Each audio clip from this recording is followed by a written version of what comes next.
Welcome to Tony McGee's Pro Football Plus. It's playoff time. No, Washington's not in, but there are 4 pretty good teams out there. We will give these Washington players grades. Now, I'm going to tell you what, we're not like the average teacher. If they flunk, they may not be back, but we'll be back in a moment. Please welcome our special guest this week on Tony McGee's Pro Football Plus, the one and only writer and sportscaster David Aldridge. Aldridge wrote for the Washington Post for 9 years and reported for ESPN for 9 seasons, primarily covering the NBA. He worked as an NBA sideline reporter for both ABC and ESPN. He was the insider for TNT's Inside the NBA and now writes for the prestigious Athletic, covering Washington professional sports.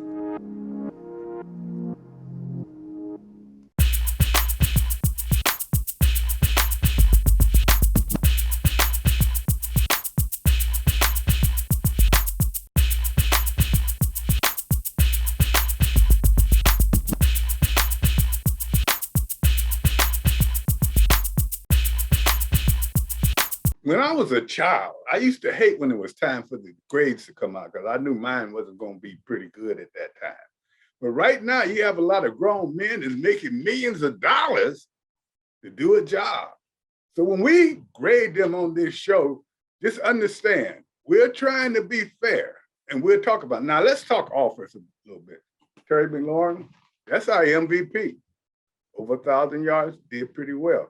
But then I jump and I look at all the rest of wide receivers, and I'm going to ask somebody right away because I'm going to tell you what I got after you said, and I think I'm going to go to you, Dave. Welcome to the show, Dave. Tell pleasure. me what grade you would give the wide receivers this season. Are we including Terry in that group or other than Terry? We have to. I know, yes. Because that's going to lower the curve. If we're including Terry, then it's a B. If we're not including Terry, it's a C minus. And that's exactly the way I felt. And you hit it right on. I felt the same way for the simple aspect. I did not see receivers. I started to see Carter a little bit, but I did not see the second receiver. Someone was consistent. Someone is going to make plays. So I gave them the same grade. Let's go. Now, were they good because the offensive line was bad, or were they bad because the offensive line was good and they could have done better? Adam, I'm going to you right there with that one. Give me a grade what you would give this offensive line.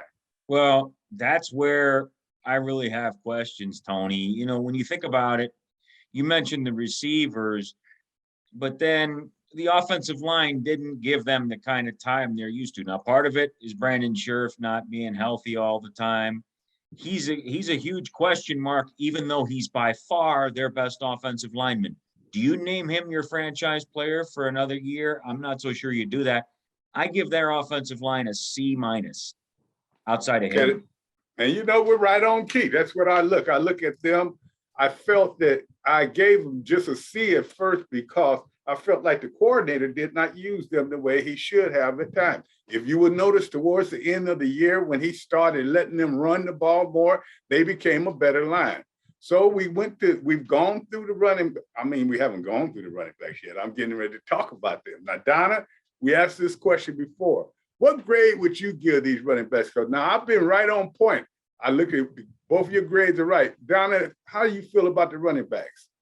Well, Tony, I don't know if Adam's grade is right for the offensive line because I would at least given them a solid C because I think considering that they had 4 centers that interchanged throughout the season and they had so many injuries and they had people that could play different positions, I would give them at least a C. And for the running backs, I think that they did decently for the most part. Antonio Gibson, I think with his 1,000 yards, can you truly grade him on just those 1,000 yards. I mean, he had fumble-itis somewhat throughout the season, but I think Jared Patterson, and then if you had J.D. McKissick in there also, I think you've got a solid group right there.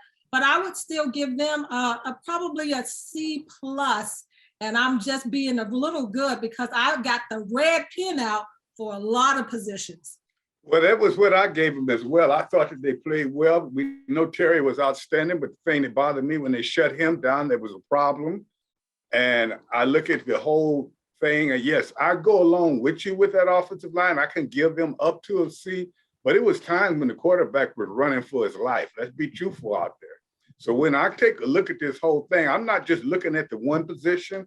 I'm looking at the whole conglomeration of players that are trying to be successful. So as we've gone through, okay, we started with the offensive line. You said Sheriff, okay, I'll go with he was hurt and everything, but he hasn't been real outstanding to me in the last couple of years. But that's just me. I'm not an offensive lineman. When you go to the running backs, I think anytime you get over 1,000 yards and you got 3 or 4 new starters on the offensive line, you've done pretty well. Now, he did fumble, but I go along with your grade on there. I go along with everything you say, but now I'm going to ask Mike about the quarterback.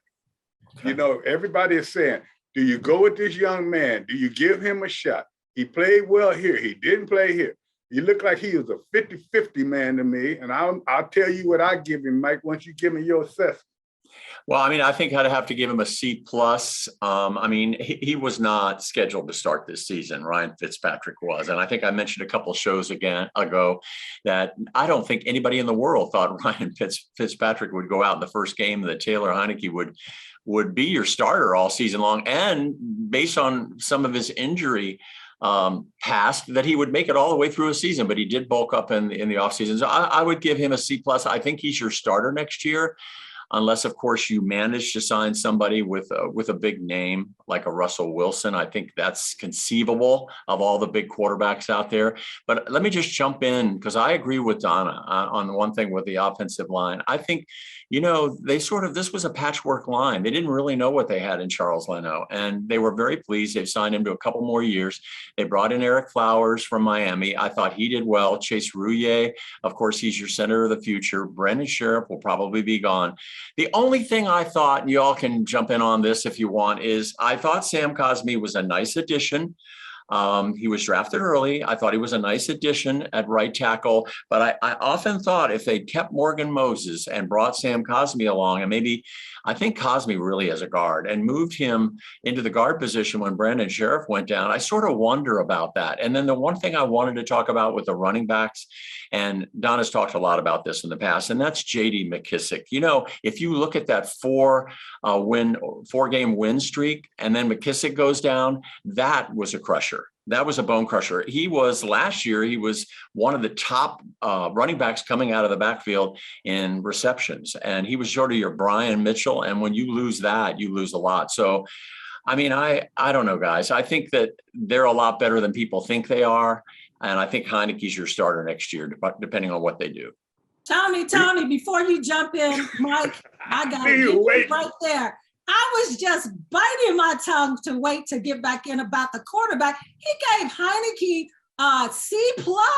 Don't hurt me, Donna. Don't hurt me. I don't care what the situation was, Mike. He is not going to get no C+ because he did not play a C+ caliber of quarterback no matter what. And if he's their starter next season, then they're in trouble, because when you look at the playoffs and the quarterbacks that's in the playoffs, that's the reason why those teams are moving forward. Heineke, to me, he doesn't even get to, I may give him a C-, but it's kind of like a D+. Excuse me, I have a call right here. Yeah, Mr. Taylor. Oh, this is Taylor Heineke's agent. Yeah, right. Oh, yeah, Donna gave you a D, your client a D. I'm really tell him to stop running the throwing the ball. Tell him to call me. And I would tell him still. I'm running the throwing the ball. I go with Donna for the simple aspect. When you do a job and half the time you do it well and half the time you do not, that is a C average. He's calling back average again. Player. He's calling back again. That's all right. We don't care. Tell him to come on over. Tell him we looking for him. He didn't But like now, us hanging I would out. go back. David, what would you give Heineke? Come on, this quarterback situation.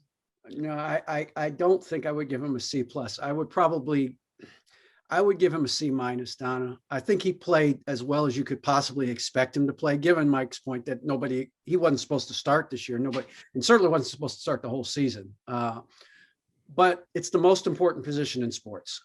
You have to be great at that position for your team to have any chance of winning. And Taylor's a great competitor. He's a great kid. I think his teammates really respect him. He fights hard out there. He does the best he can. But there was two things he was all year.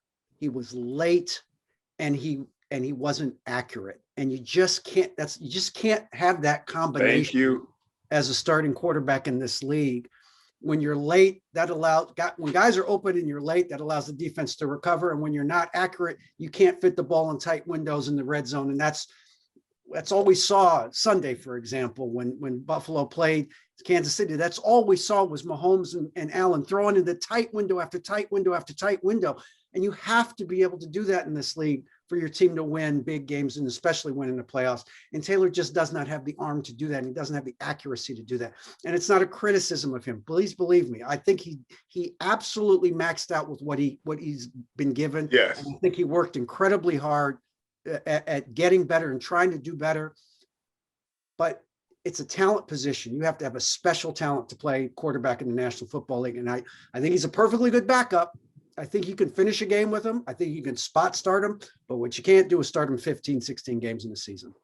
Exactly. Then you have to look at your record. If your record is average, that's telling you that you got average players on your team. I'm not putting him down or anything, but as you said, his arm, and sometimes when he really tries to go deep, he overthrows or underthrows. And then you look at that position, which I'm about to ask you about, is the tight end position, which is so important in the NFL. If we look on Sunday, look how Kansas City came through when that game. Teams around the league have top tight ends.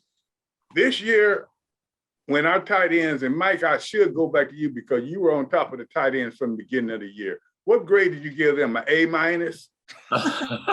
Well, no, I don't have any agents on the phone right now, so I can speak the truth. But you know what? If you look at this tandem of tight ends, the Washington football team is talking about being pretty set for next year, assuming that Logan Thomas comes back in good shape. I mean, if you look at this lineup, I don't think they knew what they had in Ricky Seals-Jones. And then he started playing amazingly well, but they've got to sign him. I think I saw him on Donna's list last week. They got to re-sign him. I don't think they had any notion that John Bates would step up the way he did. He was the second best blocking tight end in the NFL draft. We talked about that. But remember a couple of those passes that he literally almost dug out of the dirt? Like they were almost like an infield ground ball. I mean, the kid is really amazing. I don't know about his speed, his breakaway speed, but I'm sort of hoping that this 6'8" dude, Sammis Reyes, who didn't see a lot of action this year, that he matures a little more and that he can be a force. But they're pretty set with Logan Thomas, John Bates, Sammis Reyes, and Ricky Seals-Jones. What kind of grade you give them? I give them a B minus. I tell you what, I didn't get out of the C's with it, and I gave them a C, a little bit close to a C plus, because you were exactly right. They had some players that performed, but we did not see the whole unit. And then when they were in the middle zone, that is where Heineke has a little trouble with his throws within that area. So we can't judge them all the way. I'm not giving them a B. I gave them a C plus. I think that was good enough. Now let's jump in. You know, every team has three facets: offense, defense, special team. We just looked at the offense, and as we know, they were really what they were. They were average. That's why their record is average. Now we look at the defense, a defense that was highly touted, that was going to be the best one in the NFL possibility, and we start breaking them down. Let's start with the defensive line. Adam, defensive line. Now, don't be no homer on me. Homer on here this week. I'm going to Call be it like you see it. This is baseball season. World Series. Call it like you see it. I'm going to call it like I see it, Tony. And I'm going to tell you something. If I'm grading this defensive line fairly based on what happened a year ago, I'm going to give them a C minus, because the reality is they did not get it done the way I anticipated. Losing Chase Young was devastating, but I anticipated with Jack Del Rio returning for a second season, this team being in his system for, having played in it before, I thought they'd be a lot better than they were. And you didn't see anybody else step up in Young's absence to help them get to the playoffs. And for that reason, I give them a C-. And that's okay, exactly where I think. I didn't give them a C-, I gave them a C because I felt like at times they could be dominating and at times they looked like they weren't even out there. So I kind of stuck with that C as the one that I felt it would work for them as well. And as you know, but it's a front seven. So we started looking at linebackers. And when you look at these linebackers, you started to see things at the end of the year, Donna, that you saw some play that we did not see at the beginning of the year. What did you see and what grade did you give them? Well, Tony, I think the linebacker is a position that to me did not live up to the billing either. Going into the season, I thought that this was an area that they needed to upgrade and get better at. And I still think that that's the case, is that they still need to get better. I know the young guy that they drafted, Jamison Davis, I mean, he came on at times, but I still think that it was a learning curve for him. But I think overall, I would still give them a C- also, and maybe a D+, because I think that's a position that did not improve great enough down the line for them. So I'll be a little gentle more so than probably a C-, but I still think that that's an area on the defense that they struggle. But Tony, along with the defensive line and the defense overall, you got to talk about the defensive coordinator and that road also, because that played a key in how this defense performed overall. Well, you can talk about the coordinator, but at the same time, the coordinator is not on the field. And I understand what you're saying, but I saw it at moments when this team was domineering. Now, Adam, I go back to you. Yes, they were hurt when Chase went out, but the young players that they brought in did a pretty good job. It wasn't as bad. I didn't see no one hardly just being dominant every game, but they did have some pretty good play up and down the line. But they did not go what was expected for them and the way they should have played. And I think that C is the best thing that we could give them right now. Hey, Tony, you know what? Before Adam answers that, I think that it's time for you to take a break, because I know that you just don't want us to spend time a lot on the defense because their grades are going to be low also. And why didn't you? But you gave both the line and then y'all give the linebackers a C. Now I thought the linebackers I gave them a C-. But I thought they Dave. Somebody chime in with me. Didn't you think the linebackers improved at the end of the year? I say thank you, David. Thank you, David. I'll say this. I thought Cole Holcomb played very well the second half of the season. Yeah, Holcomb did. Yes, he did. Yes, he did. Now, I've been trying to pull that name out for you guys. I knew somebody would eventually say it. Well, let's put it this way. Back, I will put it this way. When your second best linebacker through the course of the season is Landon Collins, and he was their second best linebacker this season, that tells you that you got problems at linebacker, because he played great in that role, but that's not what you're paying Landon Collins to do. Exactly. And that tells you all you need to know about that group.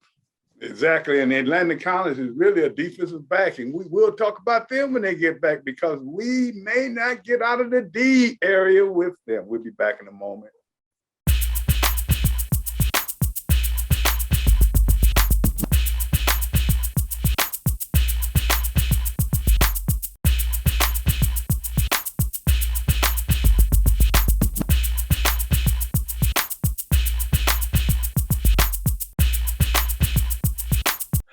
Tony, I've been awarded the prize of being able to come back to you with this question. Donna gave me permission. Thank you, Donna. But I want to know, as a fan, first and foremost, why we decided that this was going to be the best, if not one of the best defensive lines in football.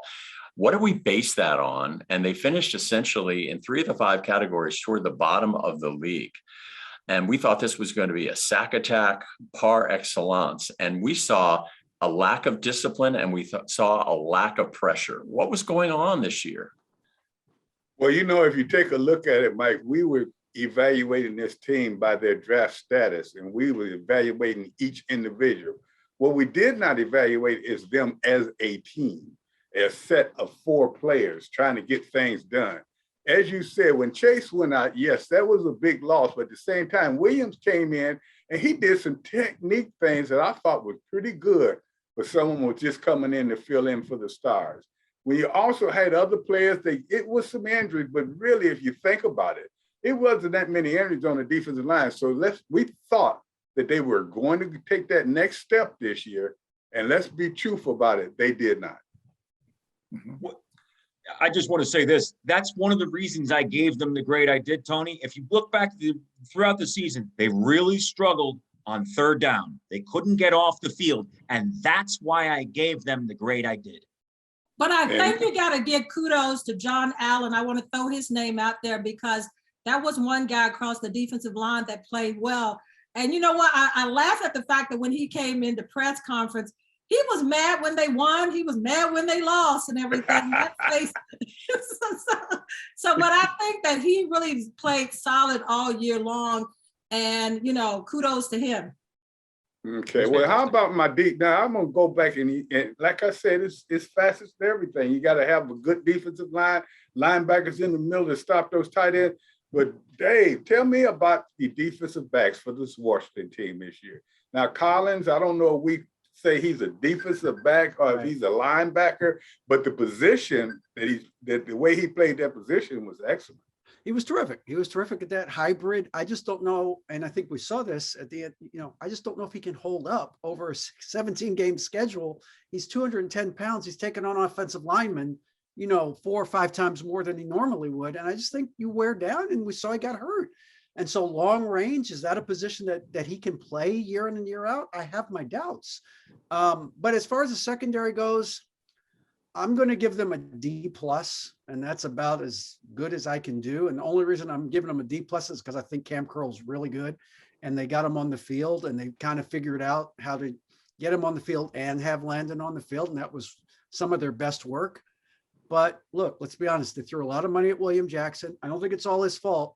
I don't know why you bring a zone corner in and then ask him to play man. I don't know why you do that. I don't know, or you bring a man corner in and ask him to play zone the first half of the season. We saw them do it before with Josh Norman when he was a zone guy that came in. Now you bring in William Jackson, who's a man corner, and you have him play zone. I don't know. I don't think it worked. I just don't think it worked. They drafted St. Just High. He was hurt most of the season. That didn't really work out. I think Fuller played pretty good. Fuller was pretty good. McLean, I think, struggled early, but what got better as the season went on. But as you mentioned, Tony, it's a unit. It's not individuals. I just thought as a group, they were not very good for most of the season. And so I would give them a D. And you know, that's right where I thought they should be. And at the same time, you know what you did not see, and someone else can chime in on this if you would like to. You never saw no one defensive back or 2 defensive backs making plays every game, except for Collins when he was in the linebacker role. You never saw none of the other guys that have an interception in 3 straight games or do something big, knocked out. You never saw none of that. Matter of fact, if they weren't getting beat, sometimes you wouldn't even know they were on the field. So I'm just keeping it real here. Now that could be, and Mike, I'm coming to you on this, that could be, no, I better go to Donna because she loved to beat up the defensive line. It may be because they weren't getting pressure, Donna. I Tony, you know what? I only beat up people that needs to be beat up. But you said it right. When you look at the teams in the playoffs, the Buffaloes, and even Kansas City's defense, Cincinnati's defense, they have playmakers. San Francisco's defense, it's almost like they have those dominant players that time and time again throughout the game, when you need a big play, you're going to get it from these players. And you don't see that on the Washington football team. They don't have even a couple of Dominique players that can come in and impact the game when you need it to be impact. And I think, to me, that's what's missing across the board, this Washington football team's defense. We don't have any dominant leaders either. That's a big thing, because anytime 2 of your best players can stand up on the sideline and hit each other harder than they hit the other team, that's not leading. So, you know, I look at that. And you know what I just thought about while you were saying that? Let's hurry up and do the special teams and put them to bed, because they're not in the playoffs. It was too many good football games last weekend we need to talk about. So when we look at the special team, You saw improvement with Carter. You saw that eventually he could be a game breaker type person. Coverage wise, they seem as though they were okay, but and then even on return wise, but nothing stood out about them that was just spectacular. Am I correct on that, guys? Hey, Tony, when you talk about Kansas City's game, Tyreek Hill, they needed a big play from him. He set them up so many times on special teams to make plays. And I don't know if the Washington football team has that. The punter, Tressway, to me, that's the guy that stood out the whole year. Mm-hmm. You know, I'll tell you what, if you're really serious about it, you speak of the Kansas City game, just look at the players at each position that made a play to help them win that game. Now, I know Buffalo never thought with 13 seconds left that they could still lose that game, but that shows you the character. And that's what we want to see in Washington. You know, one of the things I noticed when you're talking about special teams, you realize how important special teams were this weekend, whether it be a field goal to win a game, or whether it be like Deebo Samuel bringing that ball back. You know, basically there were so many special team standouts. And also, of course, the team Green Bay, who flunked the special teams unit. I mean, that was a 10-point swing. They lost the game because of their special teams. There was a field goal and block one. Yeah, I mean, that's 10 points. That's the swing in the game. I mean, you've got to have special teams. That's why I know you're not going to pick San Francisco, none of you, but I'm picking San Francisco because of their special teams. But I think they've got a kicker in Sly. I don't know how you feel, Dave, about that, but that's what Sly went 10 for 10, except for that one block. He's got a big leg. I think Joey did it was a good pickup. It just kind of highlights the utter insanity of literally signing a guy before him who hadn't kicked in 4 years anywhere and putting him in an NFL game. And I just nobody. I just want to know who said, yeah, that's a good idea. You know what I mean? Like, who okayed that? Who said that was the right thing to do in the middle of a season? It just blows my mind. But yes, Sly's got a big leg. I think he's good. He seems like he's pretty accurate. Tressway, once again, probably the MVP of the team, right? So, I mean, it's just, and their coverage units were pretty good, I thought their coverage units were, in the main, pretty good this year. Carter had to return against Atlanta, so gave him a little explosiveness out of that position. So, their special teams were fine once they got the kicker straightened out to me. They were average. They were just like the whole rest of the team. They didn't lose a game. They didn't win a game, but they didn't lose a game for you either. Other than the Denver game. Not to pile on Donna Hopkins, but we all think a lot of Justin Herbert and the Chargers, and they should have been in the playoffs. If it weren't for Hopkins missing a field goal in that game, that was the 3-point differential that would have put him in the playoffs. Is that the same one? Is that Donna's cousin you referring to? Don't hurt me. Don't hurt me. Put that in there. But you know what? When we speak of this team in general, as we speak of them in whole and totality, look at the grades. Now, we didn't get that last. What did we give the special teams? C at best? I'd give them a B-. I don't think they were awful. I don't think I would give them that. But if you look at it, if we give them a B. Give them a C. I'm fine. That's fine. Yeah, and you know why I said that? The whole team was C. The whole team was average. And their record was average. Well, they were below average. They were 7 and 10. Yeah, they were Tony, you were kind to me because I gave the whole team a C-. Because they won. Look, they lose 4 games, they come back and win 4 games, then they lose more games. And I don't think as a whole that they played even up to a solid C. So I'm giving them a C-. I hope you got a press box seat next year, Donna. I'm still giving them a C-. Okay. Yeah, and I don't give them a C-, but I don't think they would know better than a C. So, we didn't look at that. So now we put this whole team to bed. We don't know what they got to get, or who they would bring back, or who they'll go out and try to trade for. But we do know one thing: they're not playing next weekend. So let's start talking about the teams that's playing next weekend.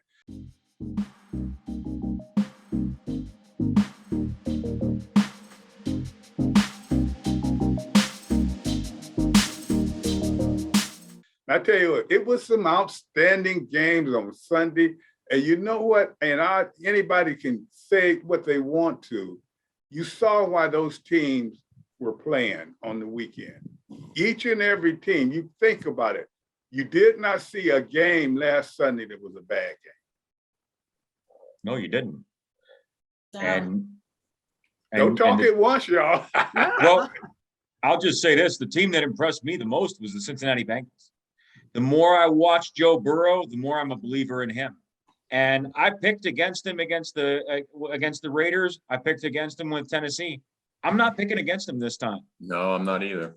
Mm-mm. Yeah, Wait, Mike, you know what? Cincinnati was Cincinnati, and they got there. I mean, the first time, but I'm not going to put them on the top of the hill. When I saw Buffalo and the Kansas City game, probably the best game that I've seen, maybe ever. I'm talking about this was a game that went backwards and forward. No, you're not going to take it. But what impressed me more about that Kansas City team is their defense has improved. But Patrick Mahomes was behind by 7 points with 1:02 to go. No, it was 13 seconds to go. And I looked at his face. He was cool as a cucumber. Yes, He didn't even look like he was stressed about being down by 7 points. And for them to come back and win that game the way they did, that game was the one of all the games that impressed me, both sides, Buffalo and also Kansas City. They were the two best teams in the playoffs last weekend. I can't say they're the two best of all time, but they were the best. And when I saw about that is what you said. It really struck me, Donna. He was just cool standing over there like, I'm going to get this done. And what I like about it, some other players helped him. That's why this is a team, that Kansas City team, they may not be as talented, but they are as good as any team out there when you put them all the things together. And they got a lot of talented people, don't get me wrong. Right. And everybody look at the mistakes they made. But when you have a team that Super Bowl got to go through Kansas City and they serve notice on Sunday. Yeah, I was the takeaway I took from the divisional round, Tony, and the panel was this. You had 8 teams in the playoffs this weekend. The worst quarterback of those 8 is probably Jimmy Garoppolo. Of that group of 8, you know, you've got Mahomes, Brady, Rodgers, Allen, Burrow, Tannehill, I'm forgetting somebody, and Garoppolo. Washington would kill for Jimmy Garoppolo right now. And that tells you all you need to know about the current situation of this football team. They would trade multiple draft picks to get Jimmy Garoppolo in here next year. And that's the problem. That's why they're 7-10, and it's a struggle here. And he may be available next year. As what you said, he may be available. But what if they win a Super Bowl? They go win the Super Bowl. Tony, I agree with everybody. I think there's every chance they're going to go into LA and beat the Rams. I don't have any doubt in my mind they could do that. You know, ask the panel what I said the first show of the year. San Francisco, Tony. He did say San Francisco. I told them they're going to be dangerous because they can run the ball. They got a good defense. Yeah. And those two things right there are qualities. When you get in the playoffs and you're trying to go all the way, you got to have those two things right there, that defense and be able to run the ball. And they do both of them. He is a good quarterback. He's been hurt, but I don't think their running game is what they depend on. Right, and this is my point, Tony. If they go to the Super Bowl and they win the Super Bowl, because if you're in the Super Bowl, you can win it. Don't tell me they can't win the Super Bowl if they're in the game. So if they go to the Super Bowl and win it, they cannot trade Jimmy Garoppolo next year. And they really want to too. Right. If they want to trade him, do you think for a minute that John Lynch and Kyle Shanahan would give Washington any kind of a deal? No. There's one more year of about $25 million left on the Garoppolo contract. Do you think for 1 minute they're going to give him to us for anything less than three firsts? That's my point. They can't trade a guy that just won the Super Bowl. Right. Plus, there's no love lost between these two teams. Yeah, so that's the problem Washington faces is that doesn't even count, you know, oh God, Lamar Jackson. I mean, just Dak Prescott, Jalen Hurts. I mean, there's another 8 quarterbacks after those 8. Exactly. Would be better than anybody's Washington has. You're exactly right. And I tell you what, you just named the problem why we're sitting here, Washington, I'm referring to, at home. And that is, look at all of those people in the playoffs. They had quarterbacks that can perform. They even had some they come off the bench and perform. But at the same time, that's what it's coming down to. And Washington might as well face it. until they address it, we'll be talking about it. But Matthew Tony, you got Stafford to is, take a break, right? Tony, you got to take a break right now, and this has been good because the playoffs is hot as it can be, and it's gonna get better this week. But you see what Mike trying to do. I'm not going to take that team. I'm not going. Yeah. He's trying to see what we're taking. You know that. So we come back. We'll talk a little bit about the picks too, Mike. But at the same time, I can't win. I can't win. right, I think that the 4 teams that's left in here are the 4 teams that deserve to be there. Yeah, well, I don't know about that one, but I wanted Buffalo like Donna did. Yeah. I just need a Buffalo to win because of Tony's pick, and I'm mad about Buffalo right now. 13 seconds, and you couldn't pull that through. Yeah, you don't. You hurt. You'll get over it. Just take this commercial and cry a little bit. We'll be right back. Okay. I am.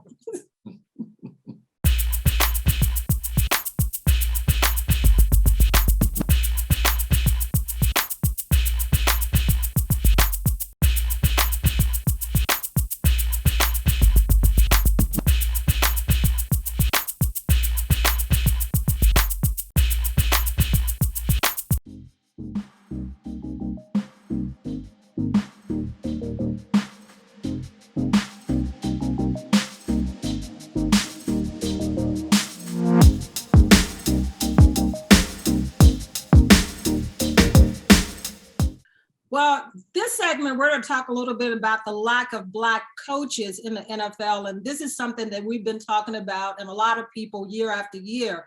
So Tony and the panel, when you look at the coaches that were in the playoffs, Leslie Frazier for Kansas City and Todd Bowles for Tampa Bay and Brian Leftwich, offensive coordinator for the Bucs, and then Eric Bieniemy, who's been mentioned over and over again. And still we see that it's one Black coach in the NFL. Talk about how we can move that needle forward, because the Rooney Rule to me is just a joke. Well, it's just something to say that we did something. It's just like anything else, you know, like a dog chasing cars. If he caught it, he wouldn't know what to do. So you know what? I look at this whole thing as they're saying that they're trying to, but we've been looking at the coaches that you recognize right there for the last 4 or 5 years. Now, 75 to 78% of the league is African-American. I'm not saying you got to get that many coaches in, but at the same time, it's ridiculous that you got one African-American head coach up there. You got all these players. Each and every year we hear how they're going to get opportunity. They're the best at this. But then you have somebody that bring in their nephew or bring in their kid or bring in this person, somebody never coached before, somebody coached 30 years ago, and they never give them the opportunity. So you say, how can this change? Give them the opportunity. Yeah. Hey, David, they seem to just be recycling. Tony just mentioned the same old coaches over and over, as far as friends that know friends, and some of them are not even qualified. I mean, to me, that's one of the main things as far as just recycling the same old coaches, but you're still not giving the African-American coaches an opportunity. Well, as Tony mentioned, to me, the problem is it racism? Yeah, the problem is nepotism. That's the problem in the National Football League. And nobody wants to talk about it because you don't want to offend people who are head coaches who bring their son in or their brother in or their nephew in to these positions, and then they work their way through the food chain, and it happens over and over and over again, and nobody talks about it. It's nepotism that denies opportunities for African-American coaches. And first, look, I love Bieniemy should have gotten the job 3 years ago, but the fact that Jim Caldwell's not a head coach in this league, until that gets straightened out, I don't care about anything else. Jim Caldwell had a winning record in Detroit. Okay. His career record, he won 55% of his games as a head coach. So you tell me, until you get Jim Caldwell back in this league as a head coach, I don't want to hear about anybody else. Everybody else waits for Jim Caldwell to get back in this league. Well, you know, I wanted to hear Tony, you go on, but Adam, after Tony make this comment, Adam, they talked about Bieniemy can't interview, is his interviewing that kind of like stops him from getting the job. But my thing is, don't you see what he does on the field? Absolutely. But Donna, I'll just tell you this, and I've tweeted this, so just if you want to check that out, you can. I do think of the 7 jobs currently available, I do think at least 2 African-American head coaches will be hired by those clubs, at least 2 of them. Now, by the way, Jim Caldwell was the first coach to win a game for the Detroit Lions in Green Bay since 1991. So yeah, there's that too that everybody forgets. Yeah, I think he should get an opportunity as well. But I do think, yeah, by the time this cycle is over, you will see black head coaches there getting jobs, but I do think more of them deserve opportunities than have gotten them up to this But point. we just don't want to be too old to watch it either. We don't have to wait that Thank long. you. I mean, let's take a look. Lovie Smith got fired from Chicago and he had 10 wins. Come on Yep. now. Another was You know, guy- I mean, another one, this is, another we've been guy, hearing Tony. this. I tried to become a coach and that was 30 some years ago. So what they're saying is, let's get fair about this. Let's give them an opportunity. Don't just keep doing the same individuals over and over. Tony, You if know, would- if give them you- an opportunity. Then if they fail, then you got the right to feel that way. But as Right. long as you don't give them an opportunity, then it's not fair. If you reduced the number of sons of, uncles of, nephews of in this league, you'd have a lot more people in the pipeline. And then what we want to get more people in the pipeline to get an opportunity. And so to me, that is as big a problem as anything else that's going on right now in this league. Because my- nobody's going to fire their son. You know what I mean? Right. Come on. Exactly. Hey, DA, Mike, can but I ask you a Tony quick here- question? Tony here, wait a minute, Adam, quickly, I want to get Mike in here. But Tony hit it on the head. Lovie Smith had 10 wins. And then you got coaches out there that doesn't even have 7 wins and they still get to continue as the coach. So you've got coaches that have won and then they still get fired. Yeah, Especially about Miami's coach this year.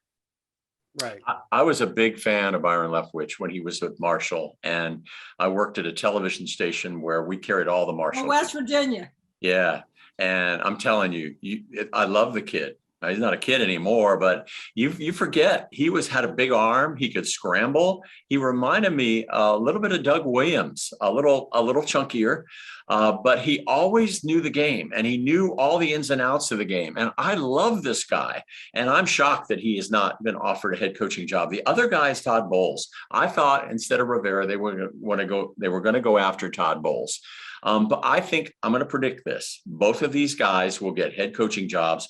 I love them both. They're both going to be successful in this league as head coaches. And this might just hasten the retirement of Tom Brady. If he loses his offensive and defensive coordinators, oh my gosh.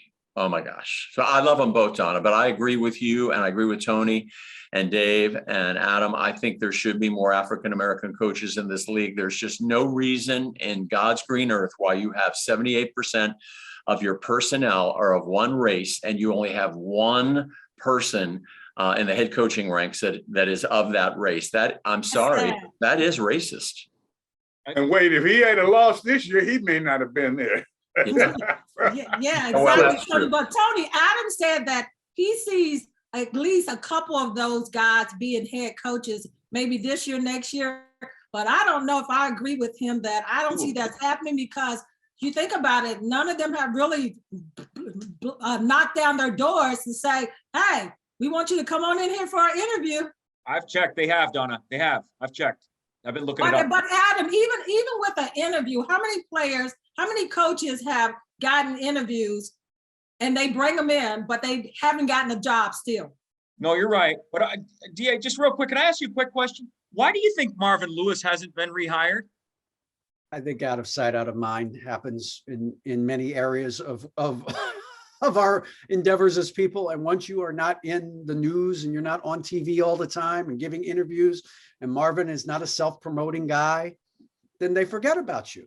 It's very simple. It's ridiculous, but I think that's the crux of it, is that guys like that, like I think Jim Caldwell is another victim of this, because they don't go on ESPN and promote themselves and talk about what a brilliant mind they are. They get forgotten because you always have a new group of hot young assistants every year that kind of push the envelope and they get the jobs. And again, you know, I'm not trying to be critical of anybody, but just look at the people that get look at the last names of people that get the jobs, and then see if they have relatives who work in the NFL too, on NFL teams too. You know what the sad commentary most of them is? do.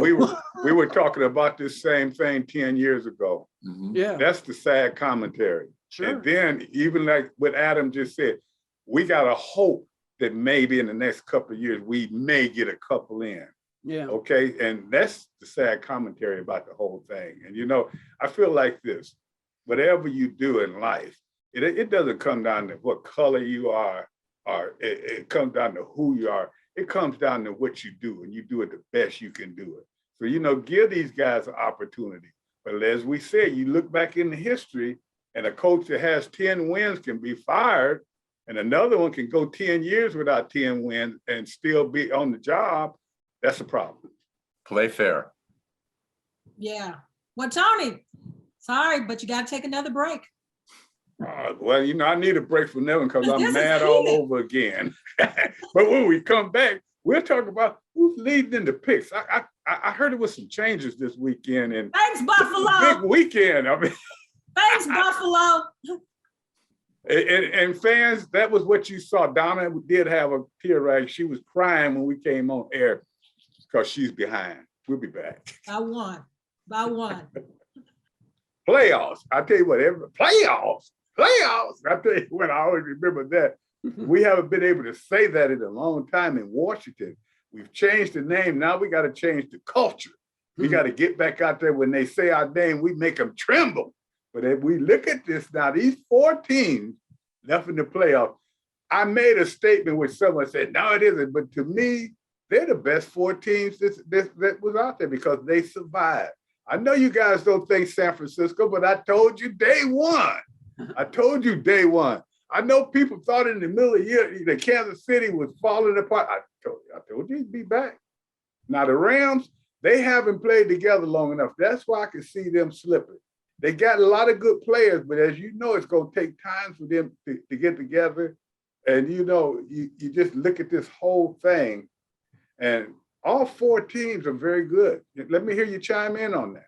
I thought it was a toss-up a week ago because the teams just went that way. I said, I don't know who's going to win. But when you think about the Rams and the 49ers, and they met a couple of times, and San Francisco seemed to have the Rams number, and it came down to the very end for those games in the regular season. So you look at the Rams defense, you look at San Francisco's defense, you got 2 quality defenses, and then the offense, they kind of like blend together. And then I go over to Kansas City, and like you said, Tony, everybody looked like Kansas City is falling apart. You know, their offense isn't going good. What's wrong with Patrick Mahomes? And they said, just wait. You'll see them. They'll get it together. And to me, they're the strongest team coming in. But don't count out Cincinnati, because when they met in week 17, Kansas City and Cincinnati, the Cincinnati won that game 34-31. Now, Kansas City is a much better team than week 17. So it's going to be interesting with both sides, the NFC and the AFC. I don't know, and I'm not divulging who I'm going to pick because I'm one behind Tony, and I'm still, again, mad at you, Baltimore. You, Buffalo. I can't get over that. Buffalo, 13 seconds. Hey, Dave, you can always tell when a person's worried when your name is on their lips. And Hey, Tony, you were shivering. Tony, you were shivering over the weekend. Oh, I was. I'm going to tell you what.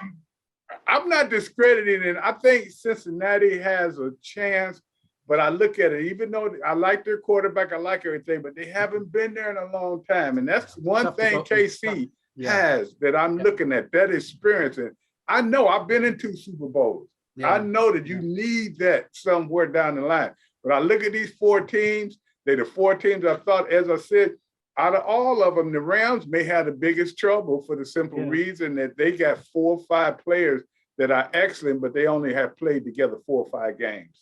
Yeah, I kind of agree with you on the San Francisco game. So every year you see in every sport, really, you see a team, and we saw it here with the Nationals, I think in 2019. When they started winning and they kept winning, they believed they were going to win every game. Like they just believe no matter what happens, we're going to win this game. And I think the 49ers have that same kind of mindset. You know a team when you see them that are like that. They're so mentally tough. They keep coming back. They keep fighting. And I think the 49ers will go into LA and win that game. I'm just worried about them at the cornerback position, though. Yeah, a little bit. That's a legit worry, and with especially against the Rams, Rams group of receivers, no question. I just don't know. I'm not sure that Matthew Stafford's going to have a whole lot of time. I think there's ways to scheme up against that offensive line. Is a little beat up. I think Whitworth didn't play the other day, so we'll see. But I think San Francisco's just got that look of a. Hey, Dave, you done messed around and gave too much information to Donna. She was in there writing it down. I already knew, Tony, you was going for the 49ers. You don't know that. I haven't said that. I've just been making points. A young player that reminds me a lot of Antonio Gibson, the way the team has deployed them, is Deebo Samuel. I mean, he's not only a wild card, he is the card. And the way you play him, whether you're returning punts, kickoffs, whether you're basically using him as a running back, as a receiver, on slants, the deep ball, I mean, he's a wrecking ball. And I think that that's something that you've got to contend with. And if you can't contend with them, it doesn't matter who you have at quarterback, you're going to win the game. I was listening to Dave, and I think I'm going to switch to Cincinnati, because I think that Jamar Chase, I mean, that kid is amazing. I think that Kansas City has basically blown their wad, as it were. I think they're exhausted. They've won something. It's big. I don't think they're coming back with the same energy against Cincinnati. Cincinnati has this attitude, we're just going to win. They got a little bit of what you're talking about, Dave. There may be 2 upsets this weekend. Well, if you were going to ask me what I think about who I think is most likely to upset, well, the common thread that's gone with every team that's ever beaten Tom Brady is a pass rush. The Rams displayed that in a big way. I think they could do the same thing to Jimmy Garoppolo with Aaron Donald and Von Miller, and I look for more of that in LA. So I take the Rams there. But the other game I'm looking at is the Cincinnati Bengals are very explosive with Jamar Chase and with Joe Burrow. And Tyrann Mathieu going down, that's a serious concern for me, as Kansas City is concerned. I don't know that they can stop Jamar Chase with him at less than 100%. I'm picking Cincinnati in that game. Well, I like what Dave said about the 49ers, that they just got something about them right now. But when you talk about Joe Burrow and the confidence that he has as a young quarterback and that he's willing his team on, he said, don't think it's strange that we're in the playoffs. Hey, think about that we're going to be here from this point on. So I think that he comes in with that confidence, but I'm telling you this, he better have a lot of confidence when they go up against Kansas City and the way they're playing right now. Tony, you got time for the last word on this as to who's going to win this weekend, but you better lie so Donna doesn't pick up on your picks. But I'm not even going to go there. I'm going to go there and tell you fans that we got 3 more shows left this year, so don't think we're going anywhere. And also that Donna and I are starting a podcast. We want you to keep your eyes out for that. And I'm not going to tell you who I think is going to win this weekend, because next weekend I'll probably already have won. But at the same time, we want you guys to keep watching us. And as we always say, we're not going to say goodbye. We're going to say in the minute.